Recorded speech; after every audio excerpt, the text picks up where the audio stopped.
Excellencies, President of the General Assembly, heads of state and government, distinguished delegates, ladies and gentlemen.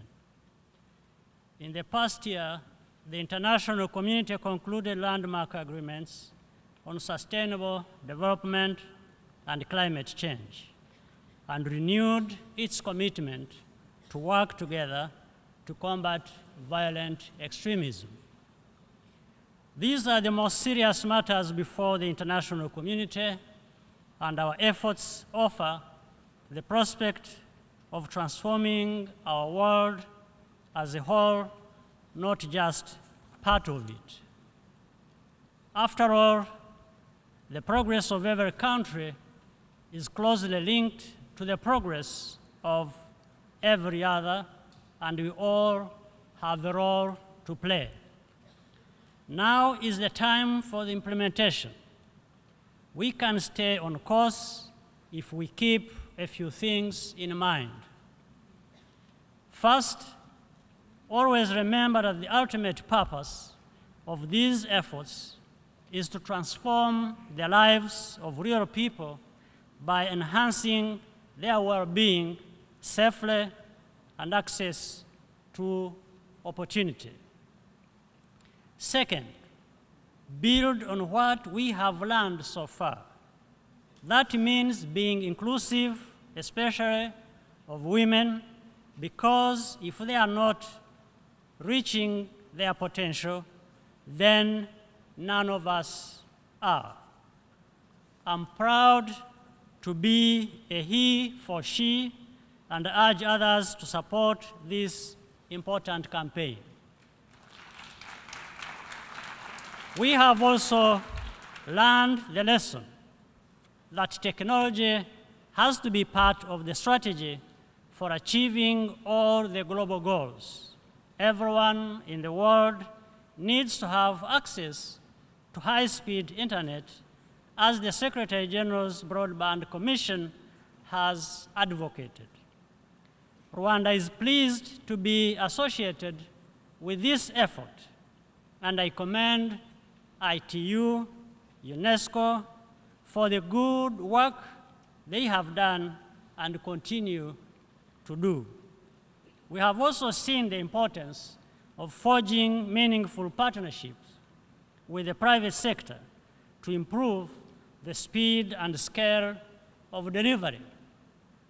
These perspectives will inform the work of the new SDG Center for Africa, which Rwanda is pleased to host with the support of our partners. There has to be real continuity between the frameworks that guide our collective action. These agreements are not slogans or fashions, but hard-won statements of global consensus about the world we wish to leave to our children. Let us implement them with the speed and seriousness that they deserve. There are encouraging signs of progress on the horizon. Next month, more than 1,000 delegates will gather in Kigali to consider a groundbreaking amendment to the Montreal Protocol on the ozone layer that would phase out hydrofluorocarbons, a major source of greenhouse gas emissions. The near 30-year-old Montreal Protocol is already one of the most successful international agreements in history, and it now affords us the opportunity to take a significant step forward in implementing the one-year-old Paris Agreement. I urge all member states to join with us to pass this important measure. The world is changing for the better as the ground is leveled by technology. The way we relate to each other in the international community has to begin to change as well.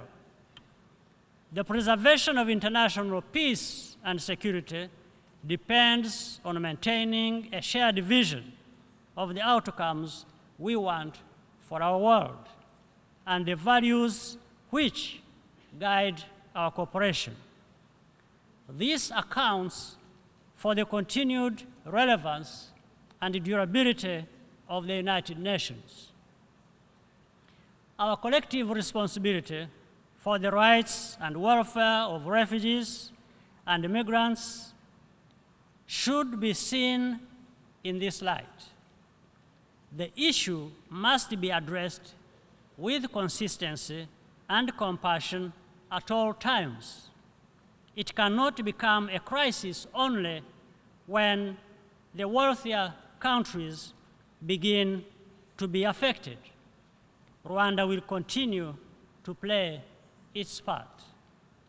We have gotten many things right, but there is no doubt that we could be achieving even more if we keep the people we are fighting for at the front of our minds and build on lessons learned.